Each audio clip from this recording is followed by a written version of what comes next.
Today we're talking AMC A-List, Daredevil Born Again, library toddler yoga, and birthday party planning. Stay tuned to find out.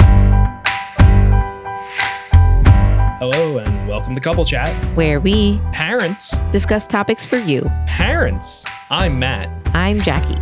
Let's chat. We have done something kind of exciting, yet a little bit crazy, but... Is it that crazy? I think so. Huh. Only because, it was something that we did when we were without children. Yes. And I think we stopped it because we were like, well, having kids makes it really hard to go to the movies. Like, even going by ourselves is really difficult. This isn't an important bill, so let's get rid of it. Mm-hmm.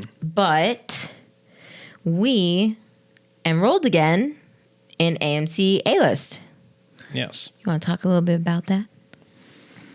Well, the big reason why we wound up doing it is because Captain America New World Order is coming out.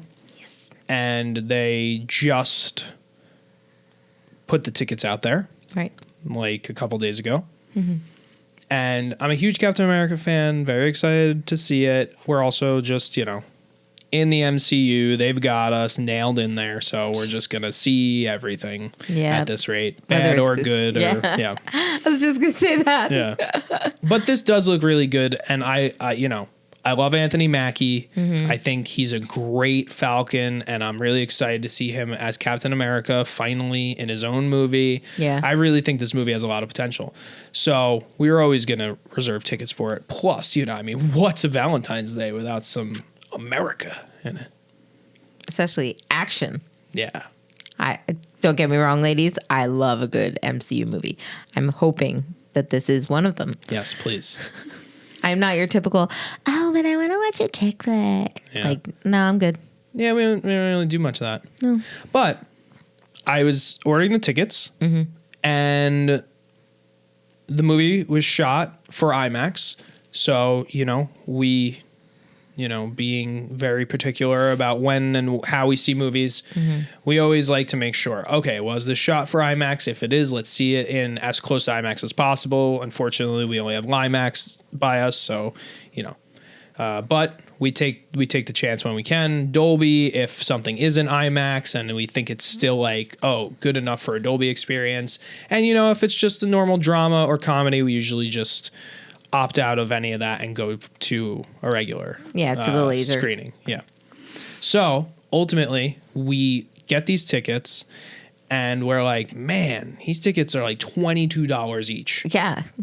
And that's craziness. Mm-hmm. So and this is how they get you, right? Mm-hmm. In the checkout, they're like, well, why don't you sign up for A-List?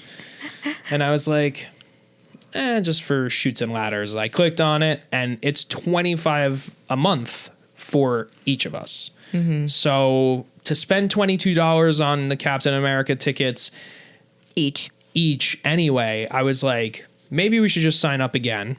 Yeah.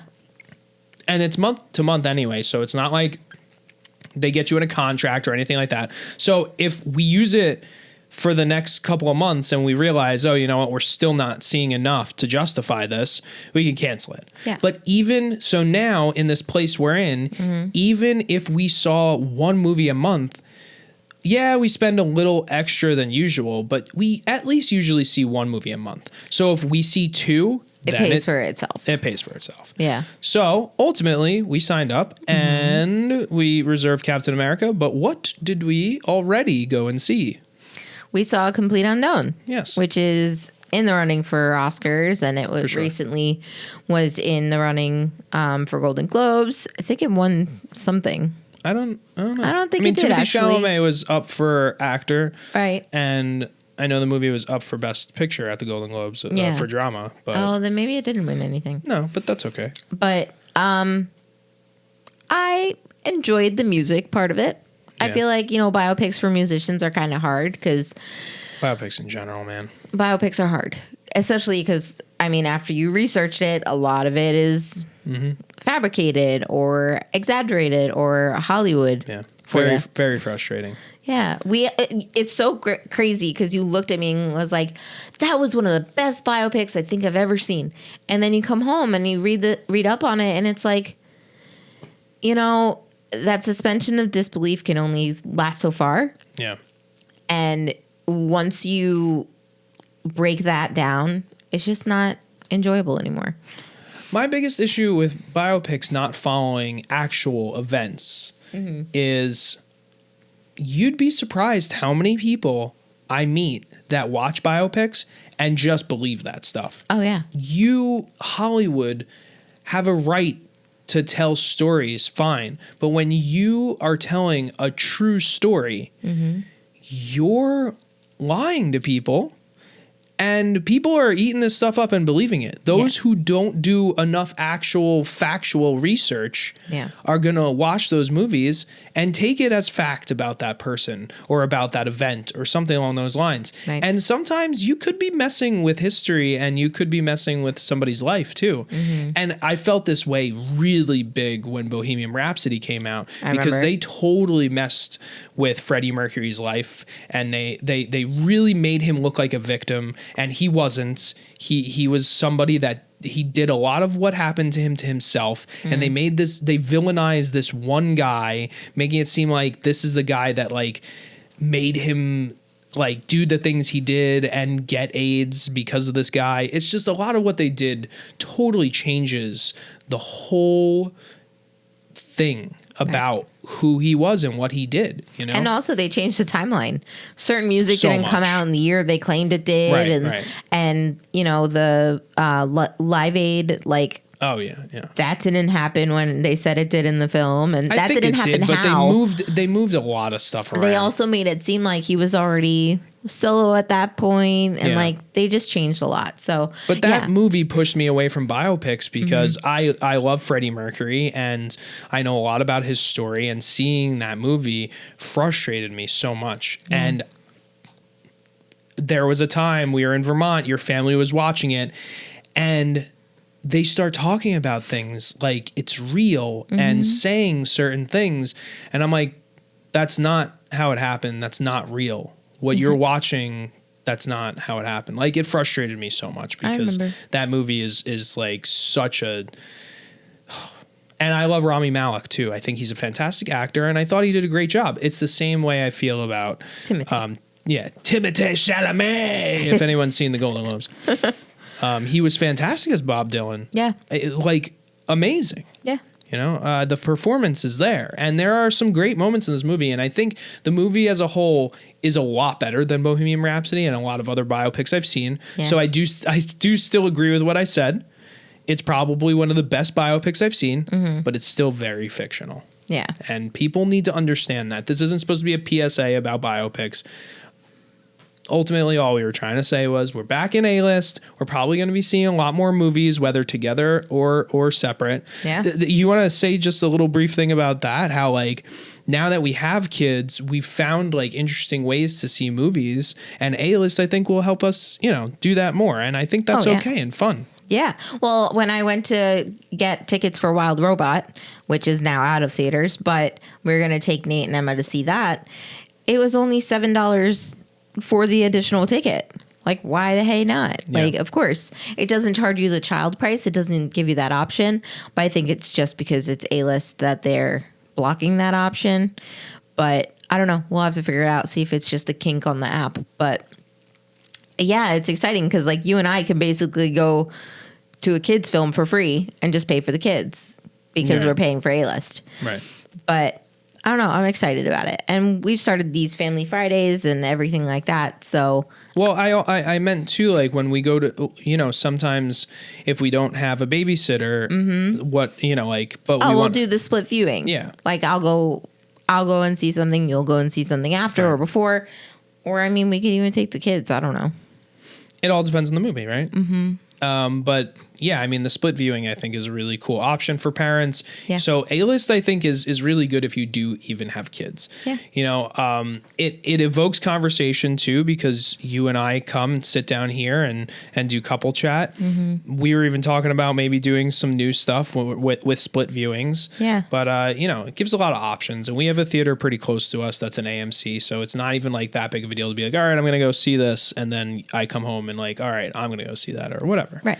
You know, but anyway, so that's A-List. Well, speaking of entertainment and something that's very exciting coming out soon, Daredevil Born Again. Mm-hmm. I am ecstatic because I love Charlie Cox. I love his story. I love the mood that it puts me in. And like, I love just this vigilante type of anti-hero, superhero world that he's in. And I don't know. I'm really looking forward to it. I agree. Yeah. Daredevil is one of my favorite shows Ever. in general. Yeah. When it came out on Netflix and we watched it for the first time, I was like, this is like top notch Marvel and TV. Like, it's such a well done show. The cast is phenomenal. Like, Vincent D'Onofrio as Kingpin, and seeing him, I mean, the two of them have technically come back and are already in the MCU, and we've seen them a couple of times, but like Charlie Cox hasn't really been there. He's cameoed in a couple of episodes of She-Hulk and then Echo, but we haven't really seen him much. Kingpin is like carrying a lot of these MCU shows right now. Yeah. And Vincent D'Onofrio is phenomenal. I'm very excited to see where they're going to take this show and how it's going to connect to the greater MCU, because, you know, I'm a huge Spider-Man fan. He was my favorite Marvel hero before Captain America, and I started to really get into the movies. Everybody knew Spider-Man. Yeah. You watched it when you were a kid too, I'm sure. Oh, yeah. But Spider-Man, his web extends into Daredevil and Punisher and all these characters that are part of the Netflix set of Marvel series, and now they're seeping it into the MCU. It's amazing. I just hope that connects to the movies. You know, they already brought Matt Murdock into No Way Home, which was amazing. Yeah. So like, I'm crossing my fingers we see some Tom Holland in this show, even in a small cameo. Yeah. You know, help Daredevil out for a moment, something. Yeah. Because he's in New York now. Yeah. Oh, I mean, he's been. But he's living in the city now. Right. They ended No Way Home. So I don't know if you've caught this, but they ended No Way Home kind of like he's becoming the Tobey Maguire Spider-Man. Well, yeah, he's swinging through Rockefeller Center. Not just that. He has a police radio. And he he's lives in that his small apartment. Yeah. He goes out the window into New York City. There's a lot that they're homaging to Tobey Maguire Spider-Man. I didn't even think of that. Yeah. It's so funny too, because like with Hawkeye, the way Hawkeye ended, they were in Rockefeller Center. I know. And it's like, wanted him to be there so bad. This could have been the same moment. Like Spidey could have just been flying through the background. Come on.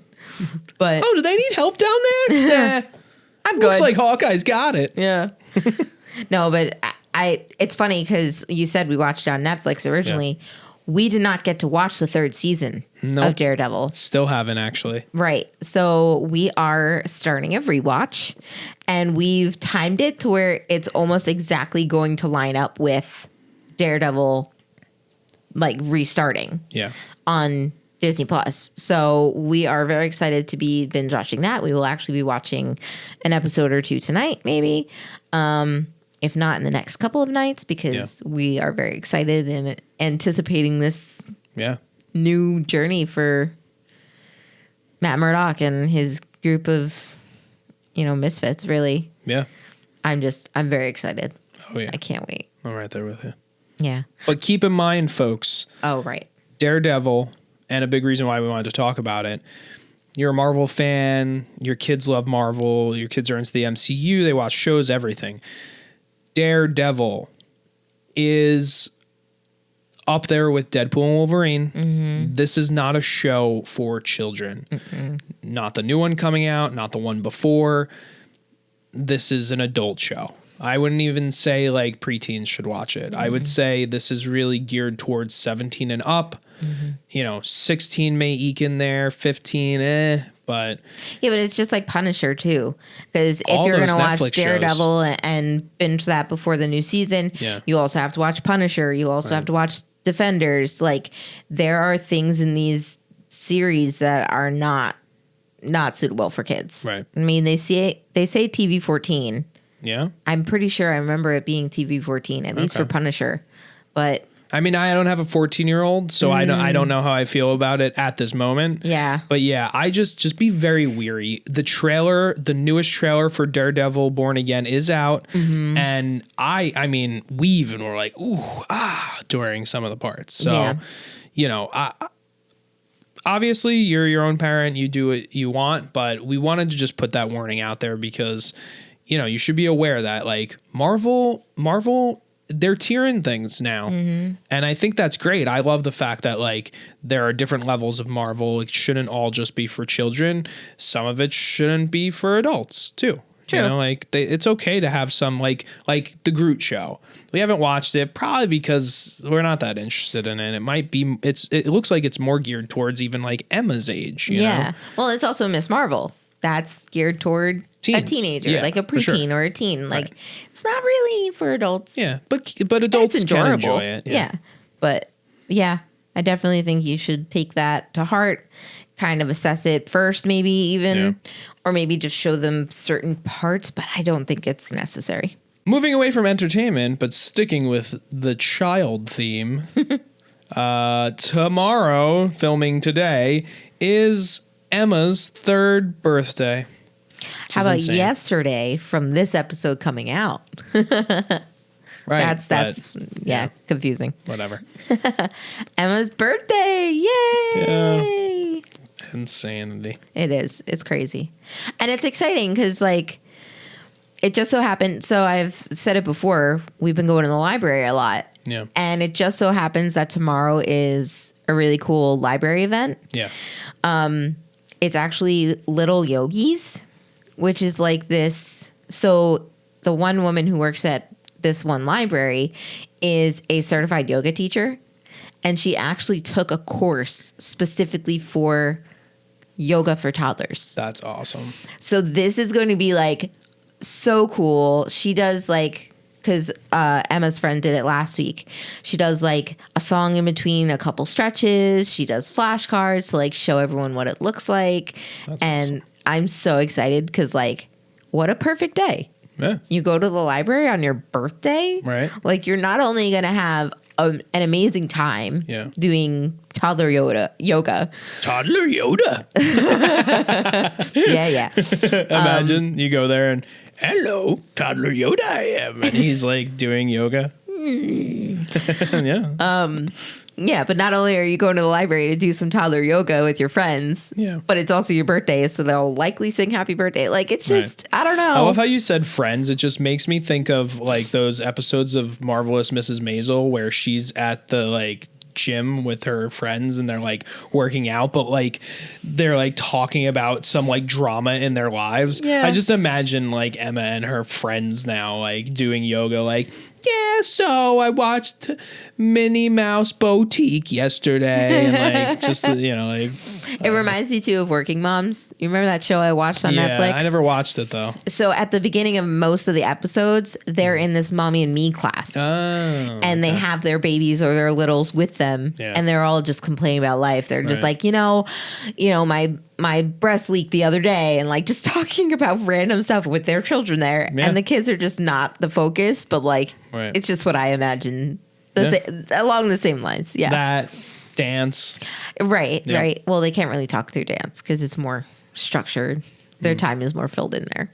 Yeah. But yeah, I'm really excited about this event. I can't wait because it's one of those things where like, I don't know, when you're older, like your birthday is kind of, you're either in school for your birthday or if you're a summer baby, you don't get a celebration like that, you know? Yeah. But you know what? School, at least when you're younger, I feel like is awesome. Yeah. And we'll get into that more when we get to Nate's birthday, which is only a few weeks away. Yeah. But yeah, I mean, I think when you're younger still, school can be pretty awesome. Oh, yeah. But I get what you're saying. Like, as you get older, it's like, oh, it's your birthday today? Happy birthday. Yeah. You know, but you have rehearsal or Yeah. practice or that's your true. time's so filled up, you don't get to relax on your birthday. Or, you know, and I know we're the type of parents that are probably going to be like this. They're skipping that day, man. They're skipping that day. We're going to go have a nice dinner, maybe take them to do something fun. Yeah. You know, like, I'm that type of parent where, like, I'm sorry, but you deserve a break. Oh, yeah. You know, like, every once in a while, one day isn't going to kill you on your birthday. No. And, you know, and again, you guys can parent however you want out there, but that's just how I feel. You know, life's too short to be going all the time. We need breaks. Our kids do too. And, you know, it should be okay to let them have that day. Yeah, I'm sorry. Like, perfect attendance, what does that have to show except for the fact that your parents forced you on a bus every day and you were there? Okay, though. Like, I don't care about that. It's just, you know, like, then you're taking up their whole night too. Well, that's what I'm saying. So, like, I remember when I was a kid and I would have rehearsal for a show I was in. Yeah. My birthday's March. There's Right. always a spring show Yeah. or something going on around my birthday. Right. And I never got a break. Like, it wasn't like, oh, it's your birthday, take the day. No, it was tech week. You can't take the day. Yeah. You have to rehearse for 8 hours. I get that. That's what I'm so saying. Hard, yeah. Like, at least this is a fun little event. Yeah. She can have a nice time. Yeah. And then, like, it's not, you know, Yeah. it's nice. I'm very excited for her. Yeah, I guess it's true. When you get older, things do get harder and more complicated. And And then when you're old enough. money's involved too, eventually. Yeah. But then when you're old enough and you're an adult, you Yeah. can take the day off of work and actually, like, Yeah, go and have some fun. we do that. Hey, man, take the week, take the weekend. We always did we that, try. You know? Yeah. Yeah, it was great. Always, her and I always love like birthday vacations. Oh, yeah. Always did that. Even if it's a weekend trip, it's yeah, nice. or a long weekend or Yeah. something. Yeah. Yeah. So going along the lines of birthdays, you know, we just wanted to say that we've been up and down about, oh my God, we're kind of tight on money right now. We've had a birthday party for Emma and Nate since Nate was born, basically. I mean, Nate's COVID. first birthday party was a COVID drive-by party, but it was still a thing. Yeah. But you know, like we've had big parties for them every year of their life so far. Yeah. And this is just a pretty hard year starting out already, and we're working through it. It is what it is. You know, we're doing our thing, trying to stay afloat. But we had to make the ultimate decision to be like, you know what? I think this is a year where we just have quiet birthdays, and it's okay. It's okay. You don't need to, you know, look at your own finances, determine this for yourself. But whoever listens to us, Yeah. money, no money, a little bit of money, it doesn't matter. You know, it's up to you, and it's up to how you know, show your love for your children. But I think that's all that matters. You know, Yeah. show the love to your child that day. They don't need some big presents. They don't need a huge gathering. Just the people that are near and dear to them, that love them, that, you know, whether they can make it or not, or whatever, you know, it doesn't have to be anything like that. Yeah. The kids understand love and compassion, and, you know, we're doing it in a way where they'll see all the major players Yeah. throughout the month or so. But, you know, we made the ultimate decision this year that it would just be easier on us financially, and then just, you know, it's a big hoopla to throw parties for kids, especially one right after another, And with kids. Yeah, Like, that not too. only were we doing large gatherings for Emma's birthday here and then Nate's birthday here, but we were also doing a kid's birthday party for Nathan. Right. This year, Emma doesn't have very many friends Right. that, like, I'd feel comfortable inviting somewhere. Like, she has one very good friend right now, which is really lovely. Yeah. But I couldn't imagine inviting random other people from the library. Like, she's not that close with them yet. Right. But she doesn't have a class right now. So not having a toddler party for her made sense. And then for Nate, it's like, we had a big one last year. A lot of his friends came, and it doesn't fit right now. Yeah. And I felt bad. We both did. And we've been having this struggle lately. And it's just like, but we're doing the right thing for us right now. This won't be every year. This won't be a reoccurring thing. We are making it a point to make sure that it's not. And we want to make sure that they know they are loved. And it doesn't matter, like, oh, let's get all these kids together and get them all goodie bags and all this stuff. Like, we don't even like doing goodie bags. We don't really feel it's necessary to buy little tchotchke toys and like send them home with these kids, because a lot of the times that stuff's going in the garbage or gonna annoy the parent or whatever. Like, we don't want to be those type of parents. Like, we want to give them something valuable and of substance, but at the same time, it's just we couldn't afford it this year. So I feel guilty, but I don't at the same time, because it's like a weight lifted. Mm-hmm. Because it's like, wow, cool. We don't have to plan a birthday party. We don't have to decorate somewhere. Yeah. We don't have to pay someone an arm and a leg to do a birthday party. I mean, last year we didn't pay that much, but we paid. Yeah. So, yeah, I think we made the right decision. And I mean, depending on, like Matt said, whoever's listening, like, you make your decision too. Maybe Nate will remember this for the rest of his life. Oh, I didn't get my birthday party when I turned 5. I hope that he won't remember that. And I hope that if he does remember it, he remembers the fond memories of the people we will have here. But that's the risk I need to take. That's the risk we need to take this year. I don't think it's going to be like that. Yeah. They're at an age where, like, again, we have plenty of family and friends that are going to be coming by and seeing him and Emma. They're going to have a blast. Yeah. I am going to say they're pretty amazing when it comes to appreciating what they have. Oh my gosh. Every single thing they open, they're like ecstatic. Clothes, does not matter. Socks, toys, whatever comes out of it. Yeah. Unless it's like a piece of paper that they don't understand, and then when we explain it to them, they get it. Right. Like, oh, a gift certificate to this place I love? Cool. Yeah. But so yeah. Ultimately, I think it's going to be fine. I think we're gonna all have a great time. Yeah. We'll recap on Emma's birthday next week, and then eventually we'll get to Nate's too. But yeah, I mean, a lot of exciting things going on in the Hahns world, and hopefully, things look up, and we continue doing better. Yeah, that's the goal. Yeah, it's okay. Life has many ups and downs, and not every day is perfect. No day is perfect. Let's be honest here, right? Yeah.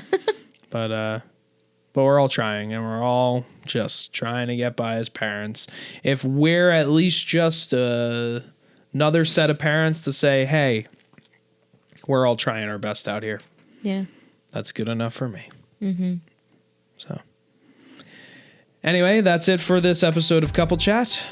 I'm Matt. I'm Jackie. Here are the Hahns signing out. Thank you so much for listening to Couple Chat. Make sure to subscribe to us on Spotify or YouTube Music. You could even subscribe to our YouTube channel, where you could see this episode in video. Thank you to Hahn Films for editing and producing this episode. Let's chat soon.